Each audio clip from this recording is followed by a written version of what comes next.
સારા જાહેર ધારાસભ્ય જિગ્નેશ મેવાણીએ પોલીસને આપેલી ધમકી બાદ તેમની સામે વિરોધનો વંટોળ શરૂ થયો છે, જેના પર જિગ્નેશ મેવાણીએ આકરી પ્રતિક્રિયા આપી છે। સાબરકાંઠાના વડાલીમાં જનાક્રોશ યાત્રા દરમિયાન તેમણે પ્રતિક્રિયા આપતા કહ્યું કે ગુજરાતના પોલીસ કોન્સ્ટેબલોને પોતાની સામે ઊભા કરવામાં આવ્યા છે। अधिकारियों भी कही दो कि सत्ता कोई कायदी रही नहीं, वो फाको हो तो काढ़ी नाखजो।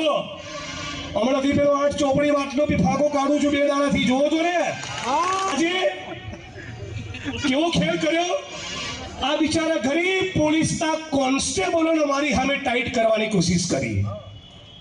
હવે અમે ફિક્સ પગાર આઉટસોર્સિંગ કોન્ટ્રાક્ટના કર્મચારીઓ માટે લડનારા માણસ એલઆરડીના હમણાં આંદોલનમાં ટેકો કરતા હતા।